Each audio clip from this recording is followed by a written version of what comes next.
नमस्कार, सत श्री अकाल, अस्सलाम वालेकुम, जय हिंद साथियों। आप सभी का तहे दिल से स्वागत करते हैं यूजीसी अड्डा के इस महामंच पे। आज इस महामंच को महामंच कहने का मेन कारण यही है कि जब शुरू से ही मैं महामंच इसलिए कहता हूं क्योंकि ये वाकई में महामंच है। जिस तरह से अपार रिजल्ट और अपार जेआरएफ के बाद जो नतीजा इस मुद्दे पे पहुंचा है कि आज हमारे साथ एक हमारे धुरंधर सचिन कुमार तिवारी जी हैं और इन्होंने भी जेआरएफ क्वालिफाई किया है। इनको ढेर सारी शुभकामनाएं अड्डा परिवार की ओर से, और इनकी खास तौर से इनकी परिवार को भी ढेर सारी शुभकामनाएं, इनके माता पिता को भी ढेर सारी शुभकामनाएं जिन्होंने इनके ऊपर खास तौर से ट्रस्ट करके इनको आगे बढ़ने में कहीं ना कहीं योगदान दिया।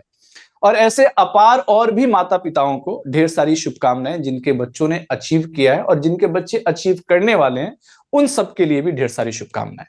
तो आज का सेशन में मैं सचिन से बात करने वाला हूं। ये हमारे one of the big achievement वाले स्टूडेंट्स रहे हैं और जेआरएफ क्वालिफाई किया है। इनसे जानते हैं कि इनकी खुशी का अंदाज क्या है, कितना ज्यादा खुश है और ये जेआरएफ क्वालिफाई करके इनको कैसा लग रहा है। इनसे बात करते हैं। सचिन, आपका स्वागत है हमारे अड्डा 24/7 के इस महामंच पे। कैसा लग रहा है आपको जेआरएफ क्वालिफाई करके? Thank you so much sir, बहुत अच्छा लग रहा है सर। काफी समय से प्रयास कर रहे थे और फाइनली क्वालिफाई हो गया तो बहुत अच्छा लग रहा है सर। घर में कैसा रिएक्शन है आपके अचीवमेंट को लेके? घर में सर अच्छा रिएक्शन है। पापा और मम्मी को बहुत उम्मीदें थी कि जी कुछ अच्छा करेंगे लेकिन फाइनली सर हो जाता है तो बहुत अच्छा लगता है सर। बात करते अच्छा हुए भी सचिन, हो। जी सर। सचिन आप है कहाँ से वैसे? सर मैं उत्तर प्रदेश के लखीमपुर खीरी में एक नेपाल बॉर्डर के पास में गाँव है बरतेर, वहाँ का सर रहने वाला हूँ। क्या बात है, क्या बात है, बहुत बढ़िया। लखीमपुर खीरी तो मैं जानता हूँ, वहाँ पे रिजर्व के लिए भी जाना जाता है, टाइगर रिजर्व यस वगैरह सर। भी है वहाँ पे। कौन सा टाइगर दुधवा। रिजर्व है वहाँ पे वैसे? सर दुधवा नेशनल पार्क है। अच्छा, दुधवा नेशनल पार्क है, एग्जैक्टली। जी एक बार मेरा भी जाना हुआ है वैसे। वहाँ पे जी बड़ा सुंदर जगह है वैसे, बहुत अच्छे जगह से आप बिलोंग करते हैं। अच्छा, कैसा रहा आपका जर्नी अड्डा के साथ? किस किस चीज पे आपने फोकस किया जेआरएफ के लिए? थोड़ा सा जरूर कमेंट करके बताएं। सर। मैंने अपना पहला जो प्रयास है वो दिसंबर 2023 में सर दिया था। तो जी उस समय सर मैं यूपीएससी की प्रिपरेशन कर रहा था। तो जी मैंने सोचा था कि साथ में मुझे एग्जाम को क्वालिफाई करना है ताकि जो मेरा थोड़ा फाइनेंशियल बर्डन है वो कम हो जाए जी। परिवार पे जो रहता है। तो मैंने दिसंबर 2023 में जो एग्जाम दिया था तो मेरा हिस्ट्री से सब्जेक्ट बहुत अच्छा हुआ था। मेरे 72 क्वेश्चन सही हुए थे दिसंबर अरे 2023 वाह। में। जी। लेकिन सर फर्स्ट पेपर में मतलब मेरे 25 भी क्वेश्चन सही हुए थे, इसलिए मेरा जेआरएफ जो है वो 2 क्वेश्चन से रुक गया था।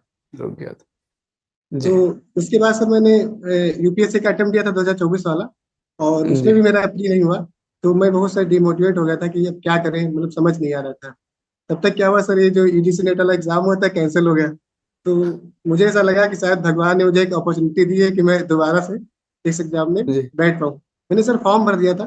तो फिर पता चला कि इसका एग्जाम अगस्त में होगा, तो मेरे पास एटलीस्ट 50 दिन बचे हुए थे। तो जी। मैंने 50 दिन में सर अपनी जो पूरी प्रिपरेशन है, जो मेरा फर्स्ट पेपर कम रहेगा 10 पर उसको अच्छे से पढ़ा। और जो मेरा सेकंड पेपर था उस पर जो भी चीजें मैंने पढ़ रखी थी उसको मैंने जी बहुत अच्छे से रिवाइज किया और मैंने बहुत सारे मॉक लगाए। इवन मैं सर जी। मैंने 100 से ज्यादा मॉक लगाए थे। मैं डेली 3-4 मॉक लगाता था सर। ओके। तो सचिन, अक्सर देखने को क्या मिलता है कि जैसे आपने कहा कि डिमोटिवेट हुआ, जी सर। और बीच बीच में होता क्या है कि आप मेहनत कर रहे हैं लेकिन रिजल्ट हासिल नहीं हो पाता है, रिजल्ट बन नहीं पाता है। ऐसे बहुत सारे कैंडिडेट्स हैं, जैसे कि आपने इस बार भी देखा कि आपने जून वाला जो पेपर दिया होगा, उस वाले पेपर के हिसाब से जो बाद वाला जो पेपर अगस्त में दिया वो ज्यादा टफ था। जी चाहे सर। वो फर्स्ट हो या सेकेंड शिफ्ट हो, दोनों पेपर उसके बनिस्बत ये टफ था, जैसा जी कि सर। जी बच्चों से पता चला या मैंने भी खुद पेपर को देखा। तो जी सर। कहीं ना कहीं आपको पेपर देने के बाद कहीं ऐसा नहीं लगा कि पता नहीं क्या देकर आ गए हैं, पेपर बहुत टफ था, आज से पहले इतना टफ पेपर तो बनाया ही नहीं, ऐसा फील हुआ था क्या आपको? हाँ सर, ये था कि जब एग्जाम देके निकले थे बाहर, थोड़ा सा जी लग रहा था कि जो सब्जेक्ट है उसमें मुझे ऐसा लग रहा था कि मैं कुछ अच्छा नहीं कर पाया।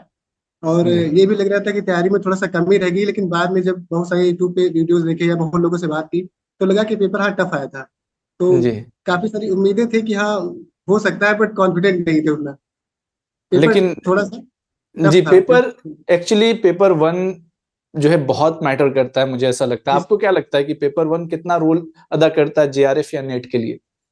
सर मेरे हिसाब से तो पूरा, मतलब पूरा तो नहीं कह सकते, बट हाँ पेपर उनका बहुत बड़ा रोल है सर। क्योंकि बहुत मेरा बड़ा। दिसंबर में जो नहीं हुआ था वो उसी वजह से नहीं हुआ था। इस बार सर मेरे 35 क्वेश्चन सही हुए थे जी फर्स्ट पेपर में। और जो मेरा सब्जेक्ट था उसमें सर मेरे 64 के आसपास थे। बाद में सर जी बढ़ भी गए थे 2-3 क्वेश्चन, तो ओवरऑल 100 के ऊपर हो गए थे जो टोटल जी। क्वेश्चन है। मतलब ओवरऑल जो स्टूडेंट्स सोचते हैं कि मैं अपना सब्जेक्ट को लेके चलूं और पेपर वन को इग्नोर करके चलते हैं, उन कैंडिडेट से खास रिक्वेस्ट है हमारा भी और सचिन का भी कि जी आप सर। पेपर वन को जरूर पकड़ के चले।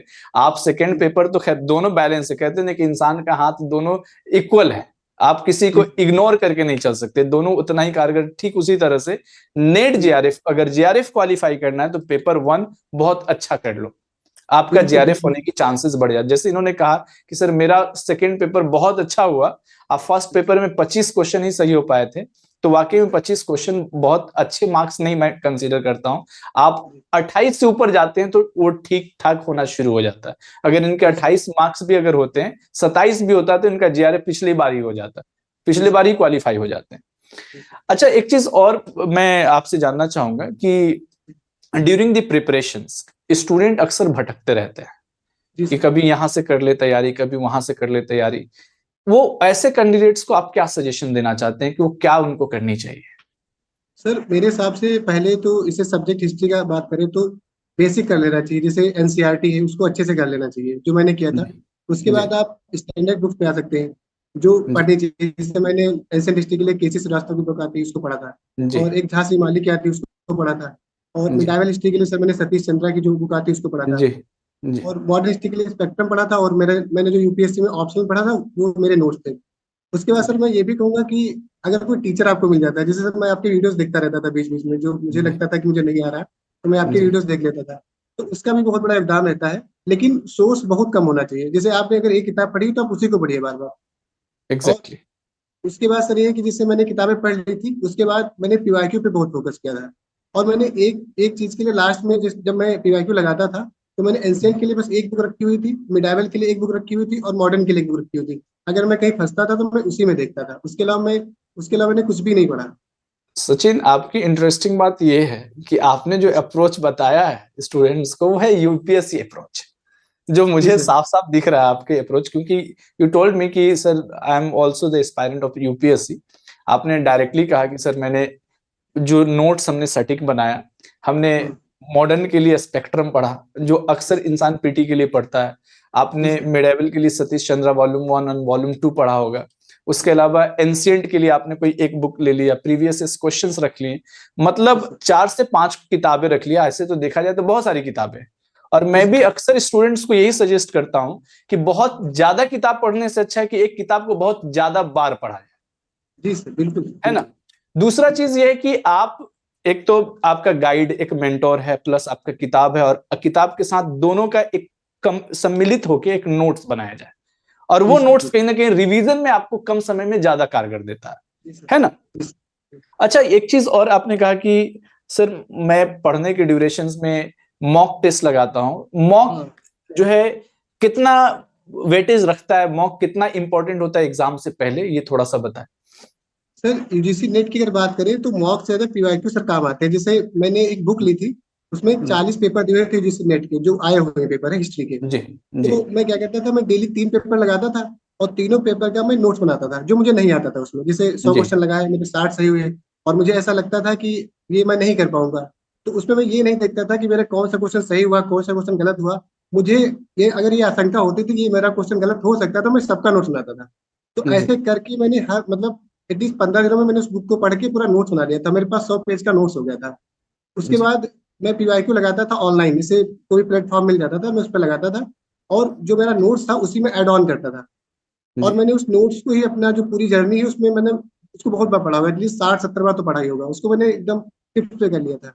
बहुत बढ़िया। तो, मतलब वही तो चीजें हैं कि आप ड्यूरिंग द टेस्ट या ड्यूरिंग द जी सर। प्रीवियस क्वेश्चन सॉल्व करने के दौरान जी आप सर। एक चीज पे फोकस करेंगे कि आपका वीक पॉइंट कौन सा है, जी और सर। वीक बिल्कुल। पॉइंट्स का आपने प्रॉपर नोट्स बनाया।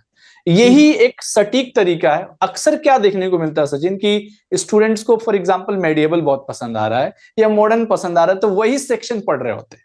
जी सर। मुझे ऐसा लगता है कि वो सेक्शंस पढ़ रहे हो ठीक है, लेकिन ज्यादा ना करके कुछ और जगह पे अगर मेहनत किया जाए तो रिजल्ट बनने की चांसेस बढ़ जाएगी, है जी ना। सर। बिल्कुल अच्छा बिल्कुल। सचिन, अब तो आप जीआरएफ क्वालिफाइड है, दोबारा एग्जाम देने की जरूरत नहीं है, अब आप अपने आप को प्रूव कर चुके हैं। आगे का क्या इरादा है? आगे क्या पीएचडी करना है, फेलोशिप उठाना है, क्या आपने क्या सोचा है?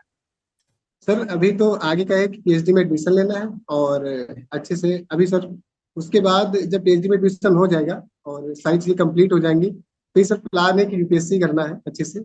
और जी क्योंकि सर घर से जब चल रहे थे तो यही सपना था कि यूपीएससी फाइनल मतलब करना है, जी लेकिन यूजीसी नेट की तरफ बढ़े, और ये भी सर बहुत ही अच्छा करियर है। मैं तो सर ये जी कहूंगा कि अगर कोई भी है जो चाहता है कि उसको कम समय में ज्यादा चीजें मिल जाए, तो इससे अच्छा कोई भी करियर नहीं है। क्योंकि इसमें जी आप अगर अच्छे से एक साल मेहनत करते हैं, स्मार्ट तरीके से मेहनत करते हैं, अगर आपको कोई टीचर अच्छा मिल जाता है बताने वाला, या जी आप 6-7 घंटे 8 घंटे भी लगातार एक साल मेहनत करेंगे, तो आपका क्वालिफाई हो सकता है। तो मुझे ऐसा लगता है बहुत अच्छा कैरियर है कि आप, और इसमें सर जी आप असिस्टेंट प्रोफेसर के लिए एलिजिबल हो जाते हो अगर आपका नेट होता है, तो जी। उसमें भी बहुत सारी अपॉर्चुनिटी है। बाकी जेआरएफ हो जाता तो बेस्ट ही है।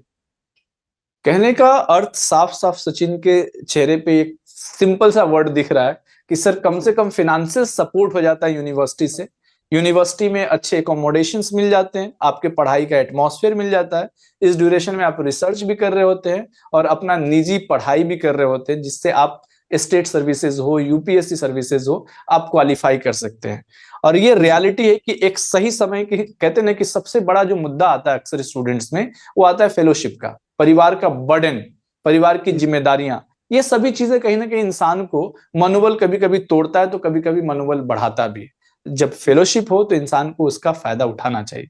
और मैं जानता हूं कि आने वाला जो समय है आपका, आने वाला आगामी जिंदगी बहुत अच्छा होने वाला, उससे आप सब कहते हैं एक शिक्षक होने के नाते मैं पेशानी पढ़ सकता हूँ, इंसान का माथा थोड़ा बहुत पढ़ सकता है। आप ऑल द बेस्ट, मैं फिर से कह रहा हूँ, और अच्छे से एग्जाम दें। और मुझे पता है कि इसी प्लेटफॉर्म पे, यूजीसी के प्लेटफॉर्म पे मैं यूपीएससी का इंटरव्यू कर रहा होगा। ठीक है। बिल्कुल सर, बिल्कुल। मैं मुझे ऐसा फील हो रहा है जैसे कि लास्ट टाइम जो भी मेरे अचीवर्स थे जेआरएफ, लास्ट टाइम भी और इस बार तो टोटल अगर मैं काउंट की बात करूं तो 224 मुझे कल तक थे मेरे सिलेक्शन एक बैच से, और अभी तक जो है ना वो क्रॉस हो चुका है 250 के आसपास में। तो ये एक्चुअली अचीवमेंट मेरा और हमारा है, पूरी फैमिली का अचीवमेंट है।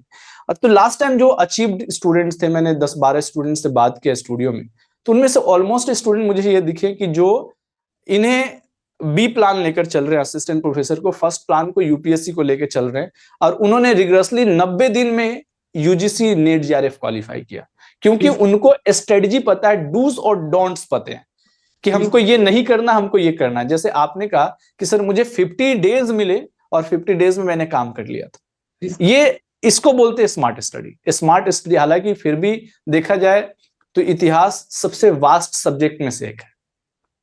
स्टूडेंट्स को लगता है क्या है कि अरे इतिहास है, कर लेंगे, ठीक है। वो इतिहास वाकई में टफ है, और इतिहास से जेआरएफ क्वालिफाई करना ये सच में बहुत बड़ी अचीवमेंट है। और आपकी आगामी जिंदगी के लिए मैं ढेर सारी शुभकामना देता हूं। आपसे बात करके बहुत अच्छा लगा। अच्छा, एक चीज और मैं आपसे पूछना चाहता हूं कि आपने सोचा है कि जैसे बहुत सारे स्टूडेंट का रहता है कि मुझे पीएचडी करना है, किस सेक्शन से करना है, कहाँ से करना है, किस यूनिवर्सिटी से करना है, कुछ दिमाग में ऐसा है? हाँ सर, सर मैं भी लखनऊ में रह रहा हूँ, तो यहाँ पे भी यूनिवर्सिटी ऑफ लखनऊ के फॉर्म आए हुए हैं। तो जी। कई सारे हाँ सीनियर है मेरे जो वहाँ पे कर रहे हैं ऑलरेडी, तो जी वहीं पे सर करने का पूरा प्लान है। अभी उसका एंट्रेंस जी होगा 1 महीने बाद, तो जी। उसी की सब आपका प्रिपरेशन कर रहे हैं। इंटरेस्ट एरिया कौन सा है, मॉडर्न, एंशिएंट, मेडिएवल में से सर कौन सा है? Ancient, ancient. एंशिएंट में। चलिए, ऑल द बेस्ट। और जरूरत पड़ेगी आपको हमारे सिनॉप्सिस के ड्यूरेशन में तो मोस्ट जी वेलकम। सर। और मैं ऐसे सभी स्टूडेंट्स का स्वागत करता हूं जिन्हें टॉपिक को लेकर दिक्कत हो, जिन्हें पीएचडी इंटरव्यू को लेकर दिक्कत हो, या सिनॉप्सिस कैसे लिखते हैं, they will contact me with the Adda family. All the best, have a nice day, good luck, जय थैंक यू, हिंद, थैंक जय you, Bharat. Thank you so much. Thank you.